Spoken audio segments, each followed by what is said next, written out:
and it says powered by ZUK, and this is the official Indian retail unit that we have. And the most aggressive thing about this device is that it runs on the Snapdragon 820 chipset, but the pricing is actually very aggressive. As you can see, let me zoom in. The price quoted on the box is 20,000, and this is for the 4GB RAM model that comes with 64GB of storage.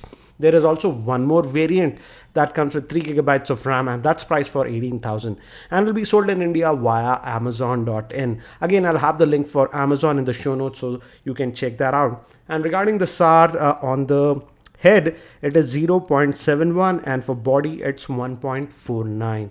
So let's quickly just open this up now. And we have the handset itself. I had opened it earlier to make sure everything works. So let me just take that out. We have the handset. Let's look at this later on. And underneath this, if you look, we have the SIM ejector tool, some paperwork that you'll have. It says the quick start guide and stuff. It's in black and white. Again, it's a dual SIM, guys, but again, no micro SD card support on this one. So it gives you an idea about the ports and stuff. So that's what it is. And it also gives info regarding warranty. It says on handset it's 1 year, and on charger it's 6 months. So that's what you get. So let's keep this thing to the side. And we also have the USB cable. Again, it's USB to USB type C. It has the new type C connector, and this is the charger. And the interesting thing about the charger is that they are supplying us a normal charger that gives an output of 5 volts at 2 amps, but this device does support Qualcomm quick charging 3, but to take advantage of that you have to buy a separate quick charge 3. So that's what you get in the box. So let me keep these things to the side. So this is the handset itself, and you'll notice that it comes with this cover that is pre-applied. We can't take this out, so they are bundling this cover in the box. So it just comes out, protects the back, because again the back also has a glass. And this is the black color one. There is also a white color one, but I'll just call it jet black because that's the new cool, I would say, by Apple. So anyways, this is the black color one. This would be sort of a fingerprint magnet, but the white fingerprint doesn't show.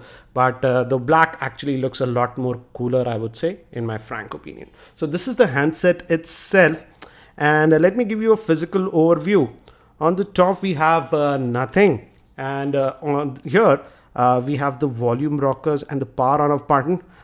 They seem to be made up of plastic. Lenovo says that the frame is made up of fiber, and this is the SIM slot. Again, dual nano SIM, no micro SD card support. Opening for the speaker, the USB type C slot, main microphone, and the headphone jack. And again, on this end, we have nothing. On the back, if you see, we have the 13 megapixel rear facing camera with LED flash, and also looks like a secondary noise cancellation microphone. And we just have the Lenovo branding. And the front facing camera is supposed to be 8 megapixel shooter. So let me quickly just try to boot this up. And by the time it boots up and I set it up, let me give you a configuration overview. This Lenovo Z2 Plus is powered by the Snapdragon 820 chipset, which is a quad-core processor based on the Cryo architecture. It has the Adreno 530 GPU.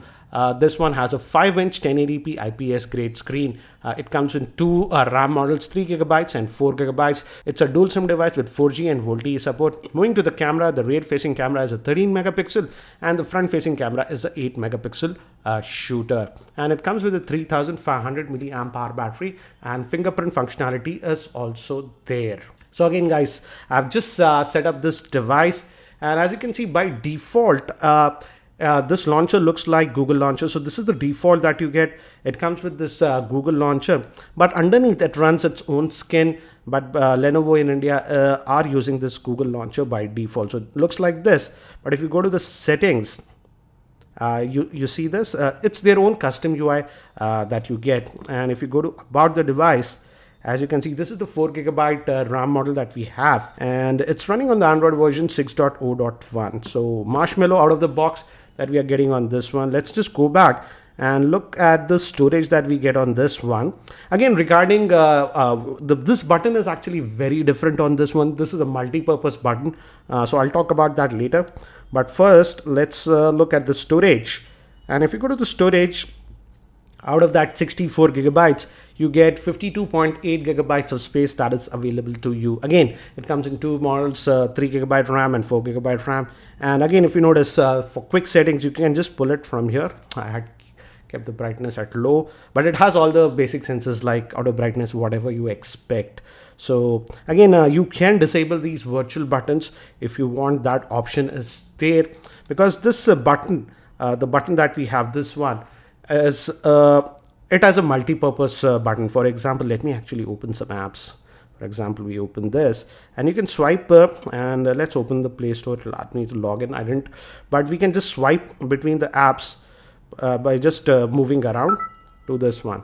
This is it says the U touch on the home button, and it's a capacitive type. If you just tap it also, it takes you back to home. So it has a lot of functionality. Again, you can customize that. The beauty is that you can customize a lot of options. Let's go to the settings again, and you have this dedicated menu over here. Let's go to back. You have a U touch, as you can see, and you can use on-screen buttons or disable them. See, I have disabled it. So you have an option of enabling this buttons or not, and you can customize this physical home button.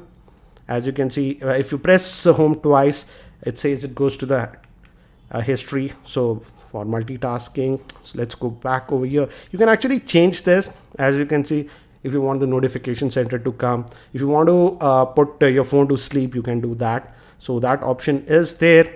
You can slide left or right, as I've told you earlier, to switch between the apps. So that functionality is also there. So and a long press, again, you can customize.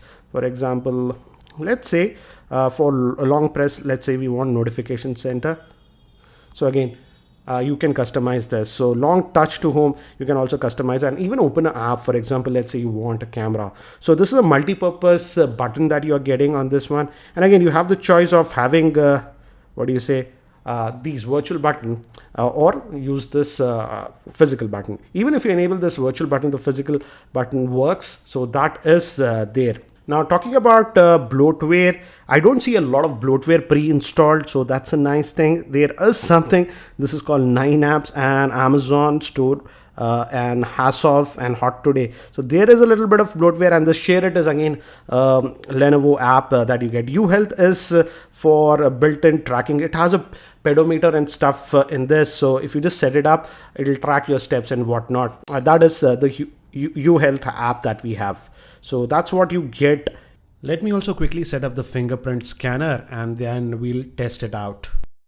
So yeah, it says it's done.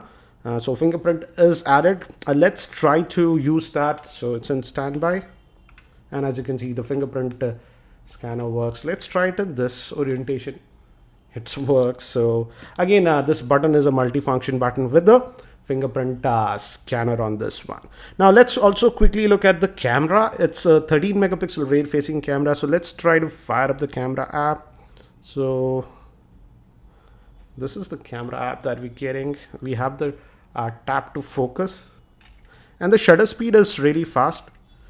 If you noticed, let me take one more snap. I just took these snaps. I think so rotation is not enabled. And let's go to the settings, lock screen. Oops, I didn't set this up. So yeah, as you can see, a lot of auto rated was disabled. Yes, so you can actually customize these shortcuts also if you want. So that option is there. So let's see. Again, this snap came out to be pretty decent, I would say, but again, the lighting is good. One thing to note is that this phone does not have optical image stabilization. So as you can see, if you zoom in, this was slightly blurry, little bit on the blurry side, so you have to be careful. It just has electronic image stabilization, but in terms of video, it can shoot video up to 4K. So I will definitely test out the camera a lot more, and I can also compare it